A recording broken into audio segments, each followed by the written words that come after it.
शान्तिकारं भुजगशयनं पद्मनाभं सुरेशं विश्वधारं गगनसदृशं मेघवर्णं शुभांगं लक्ष्मीकान्तं कमलनयनं योगिविद्यानिगम्यं वन्दे विष्णुं भवभयहरणं सर्वलोकैकनाथं। जय श्री कृष्णा, राधे राधे, ओम नमः शिवाय। हर हर महादेव।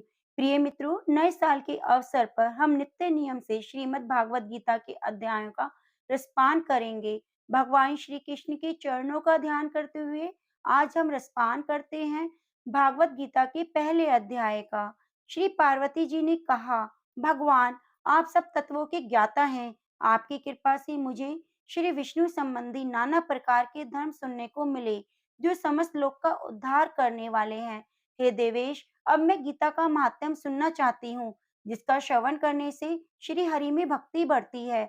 श्री महादेव जी बोले, जिनका श्री विग्रह अलसी के फूल की भांति श्याम वर्ण का है, पक्षी गरुड़ हैं, जिनके वाहन है, जो अपनी महिमा से कभी च्युत नहीं होते और शेषनाग की सैया पर शयन करते हैं, उन भगवान महाविष्णु की हम उपासना करते हैं।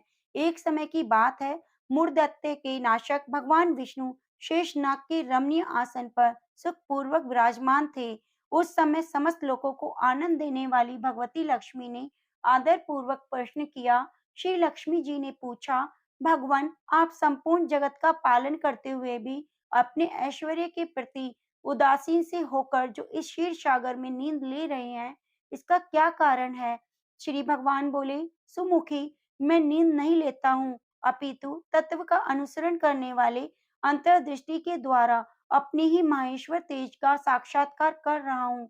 हे देवी, ये वही तेज है जिसका योगी पुरुष कुशाग्र बुद्धि के द्वारा अपने अंतःकरण में दर्शन करते हैं तथा जिसे मीमांसक विद्वान वेदों का सार तत्व निश्चित करते हैं। वे माहेश्वर तेज एक अजर प्रकाश स्वरूप आत्म रूप, रोग शोक से रहित अखंड आनंद का पुंज और निरीह द्वैत रहित है, जो इस जगत का जीवन उसी के अधीन है। मैं उसी का अनुभव करता हूँ।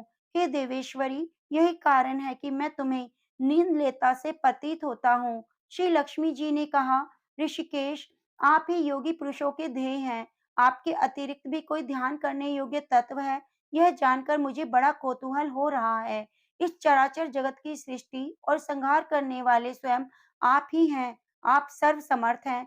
इस प्रकार की स्थिति में होकर भी यदि आप उस परम तत्व से भिन्न हैं, तो मुझे उसका बोध कराइए। श्री भगवान बोले, प्रिय, आत्मा का स्वरूप द्वैत और अद्वैत से पृथक, भाव और अभाव से मुक्त, आदि और अंत से रहित है। शुद्ध ज्ञान के प्रकाश से उपलब्ध होने वाला और परमानंद स्वरूप होने के कारण एकमात्र सुंदर है।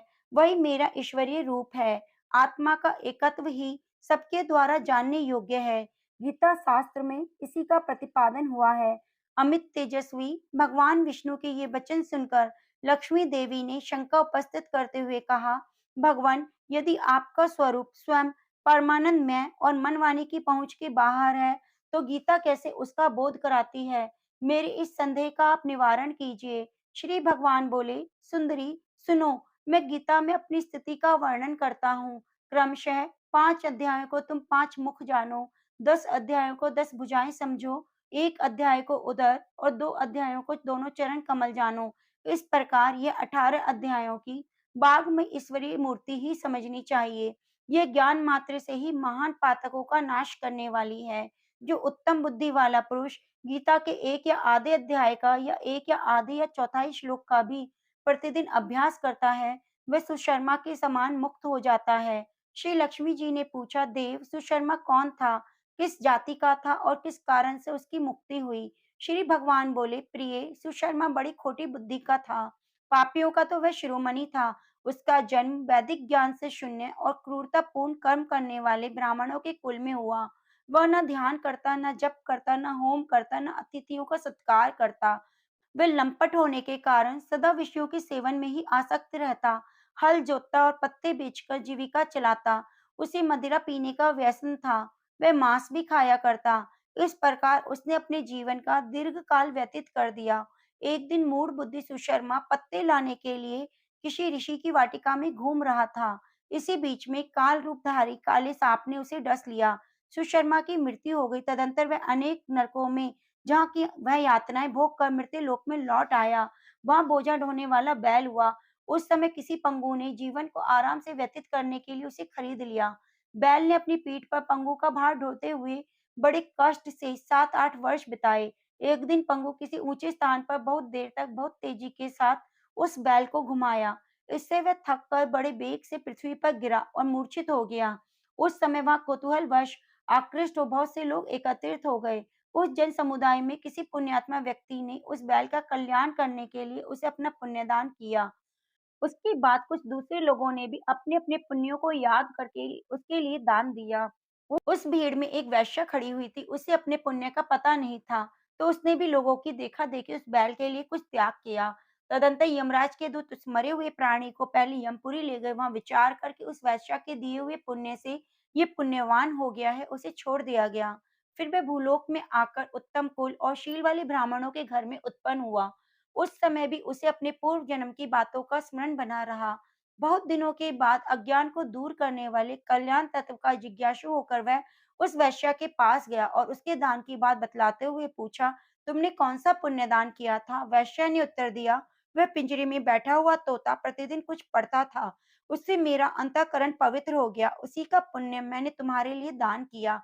इसके बाद उन दोनों ने तोते से पूछा। तब उस तोते ने अपने पूर्व जन्म का स्मरण करके प्राचीन इतिहास कहना आरंभ किया। शुक बोला, पूर्व जन्म में विद्वान होकर विद्वानों के अभिमान से मोहित रहता था। मेरा राग द्वेष इतना बढ़ गया कि मैं गुणवान और विद्वानों के प्रति भी ईर्ष्या भाव रखने लगा। फिर समय अनुसार मेरी मृत्यु हो गई। मैं अनेकों घृणित लोकों में भटकता फिरा। उसके बाद इस लोक में आया। सदगुरु की अत्यंत निंदा करने के कारण तोते के कुल में जन्म हुआ। पापी होने के कारण छोटी अवस्था में ही मेरे माता पिता का वियोग हो गया। एक दिन मैं ग्रीष्म ऋतु में तपे हुए मार्ग पर पड़ा था। वहां से कुछ श्रेष्ठ मुनि मुझे उठा लाए और महात्माओं के आश्रम में आश्रय के लिए एक पिंजरे में उन्होंने मुझे डाल दिया। वहीं मुझे पढ़ाया गया। ऋषियों के बालक बड़े आदर के साथ गीता के प्रथम अध्याय की आवृत्ति करते थे। उन्हीं से सुनकर मैं भी बार बार पाठ करने लगा। इसी बीच में चोरी करने वाले बहेलिये ने मुझे वहां से चुरा लिया। उसके बाद देवी ने मुझे खरीद लिया। यही मेरा वृतांत है जो मैंने आपसे बताया। पूर्व काल में मैंने इस प्रथम अध्याय का अभ्यास किया था, जिससे मैंने अपने पापों को दूर किया। फिर उसी से इस वैश्या का अंतःकरण भी शुद्ध हुआ। उसी के उपन्यास से द्विश्रेष्ठ सुशर्मा भी पाप मुक्त हुए। इस प्रकार परस्पर वार्तालाप और गीता के प्रथम अध्याय महात्म्य की प्रशंसा करके वे तीनों निरंतर अपने अपने घर पर गीता का अभ्यास करने लगे और फिर ज्ञान प्राप्त करके वे मुक्त हो गए। इसलिए जो गीता के प्रथम अध्याय को पढ़ता है, सुनता है, अभ्यास करता है, उसे इस भवसागर को पार करने में कोई कठिनाई नहीं होती। जय श्री कृष्ण, राधे राधे। प्रिय मित्रों, अब श्रवण करते हैं श्रीमद् भागवत गीता के प्रथम अध्याय का सार। धृतराष्ट्र बोले, हे संजय, धर्मभूमि कुरुक्षेत्र में इकट्ठे हुए युद्ध की इच्छा वाले मेरे और पांडु के पुत्रों ने क्या किया? इस पर संजय बोले, उस समय राजा दुर्योधन ने व्यूह रचना युक्त पांडवों की सेना को देखकर और द्रोणाचार्य के पास जाकर यह वचन कहा, हे आचार्य, आपके बुद्धिमान शिष्य द्रुपद पुत्र धृष्टद्युम्न द्वारा व्यूहकार रचना की गई है। पांडु पुत्रों की इस बड़ी भारी सेना को देखिए। इस सेना में बड़े बड़े धनुष वाले युद्ध में भीम और अर्जुन के समान बहुत से शूरवीर हैं, जैसे सात्यकी और विराट, महारथी राजा द्रुपद और धृष्टकेतु, चकितान और बलवान काशीराज, पुरुजित, कुंती भोज और मनुष्यों में श्रेष्ठ शैव्य और पराक्रमी युधामन्यु और बलवान उत्तम मौजा, सुभद्रा पुत्र अभिमन्यु और द्रौपदी के पांचों पुत्र, ये सभी महारथी हैं। हे ब्राह्मण श्रेष्ठ, हमारे पक्ष में जो जो प्रधान है उनको आप समझ लीजिए। आपके जानने के लिए मेरी सेना के जो जो सेनापति हैं उनको कहता हूँ। एक तो स्वयं आप और पितामह भीष्म और कर्ण, संग्राम विजय कृपाचार्य, वैसे ही अश्वत्थामा, विकर्ण और सोमदत्त का पुत्र भूरिश्रवा तथा और भी बहुत से शूरवीर अनेक प्रकार के अस्त्रों से युक्त मेरे लिए जीवन की आशा को त्यागने के लिए सबके सब युद्ध में चतुर हैं। भीष्म पितामह द्वारा रक्षित हमारी वह सेना सब प्रकार से अजय है और भीम द्वारा रक्षित इन लोगों की यह सेना जीतने में सुगम है। इसलिए सब मोर्चों पर अपनी अपनी जगह स्थित हुए आप लोग सबके सब निसंदेह भीष्म पितामह की और रक्षा करें। इस प्रकार द्रोणाचार्य के कहते हुए दुर्योधन के वचनों को सुनकर कौरवों में वृद्ध बड़े प्रतापी पितामह भीष्म ने उन दुर्योधन के हृदय में हर्ष उत्पन्न करते हुए उच्च स्वर से सिंह के नाद के समान गरज कर शंख बजाया। उसके उपरांत शंख और नगाड़े, ढोल, मृदंग, नृंगसंगादी बाजे एक साथ बजने लगे। उनका वह शब्द बड़ा भयंकर हुआ। उसके अनंतर सफेद घोड़ों से युक्त उत्तम रथ में बैठे हुए श्री कृष्ण महाराज और अर्जुन ने भी अलौकिक शंख बजाए। उनमें श्री कृष्ण महाराज ने पांचजन्य नामक शंख और अर्जुन ने देवदत्त नामक शंख बजाया। भयानक कर्म वाले भीमसेन ने पौंद्र नामक महाशंख बजाया। कुंती पुत्र राजा युधिष्ठिर ने अनंत विजय नामक शंख और नकुल सहदेव ने सुघोष और मणिपुषक नामक शंख बजाए। श्रेष्ठ धनुष वाले काशीराज और महारथी शिखंडी और धृष्टद्युम्न और राजा विराट और जय सात्यकी, राजा द्रुपद और द्रौपदी के पांचों पुत्र और बड़ी भुजा वाले सुभद्रा पुत्र अभिमन्यु, इन सब ने हे राजन अलग अलग शंख बजाए और उस भयानक शब्द ने आकाश और पृथ्वी को भी शब्दायमान करते हुए धृतराष्ट्र पुत्रों के हृदय विदीर्ण कर दिए। हे राजन, उसके उपरांत कपिध्वज अर्जुन ने खड़े हुए धृतराष्ट्र पुत्रों को देखकर उस शस्त्र चलने की तैयारी के समय धनुष उठाकर ऋषिकेश श्री कृष्ण महाराज से यह वचन कहा, हे अच्युत, मेरे रथ के दोनों सेनाओं के बीच खड़ा करिए। जब तक मैं इस स्थिति में हुए युद्ध की कामनाओं वाले अच्छी प्रकार से देख न लूं कि युद्ध रूप व्यापार में मुझे किन किन के साथ युद्ध करना योग्य है।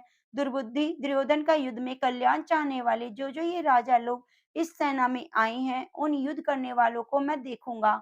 संजय बोले, हे धृतराष्ट्र, अर्जुन द्वारा इस प्रकार कहे हुए महाराज श्री कृष्णचंद्र ने दोनों सेनाओं के बीच में भीष्म और द्रोणाचार्य के सामने और संपूर्ण राजाओं के सामने उत्तम रथ को खड़ा करके ऐसा कहा कि हे पार्थ, इन इकट्ठे हुए कौरवों को देखो। उनके उपरांत प्रथापुत्र अर्जुन ने उन दोनों ही सेनाओं में स्थित हुए पिता के भाइयों को, पितामहों को, आचार्यों को, मामाओं को, भाइयों को, पुत्रों को, पौत्रों को, मित्रों को, ससुरों को, सुहद्रों को भी देखा। इस प्रकार उन खड़े हुए संपूर्ण बंधुओं को देखकर वे अत्यंत करुणा से युक्त हुए। कुंती पुत्र अर्जुन शोक करते हुए बोले, हे कृष्ण, इस युद्ध की इच्छा वाले खड़े हुए स्वजन समुदाय को देखकर मेरे अंग स्थिर हुए जाते हैं और मुख भी सूखा जाता है।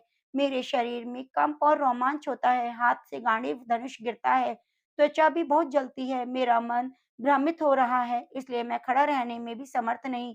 हे केशव, लक्षणों को भी विपरीत देखता हूँ, युद्ध में अपने कुल को मारकर कल्याण भी नहीं देखता।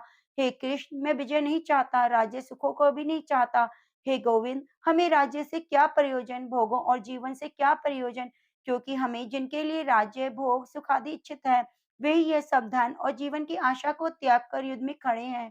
जो कि गुरुजन, ताऊ, चाचे, लड़के, वैसे ही दादा, मामा, ससुर, पोते, साले और भी संबंधी लोग हैं। इसलिए हे मधुसूदन, मुझे मारने पर भी और तीनों लोगों के राज्य के लिए भी सबको मारना नहीं चाहता, फिर पृथ्वी के लिए तो कहना ही क्या।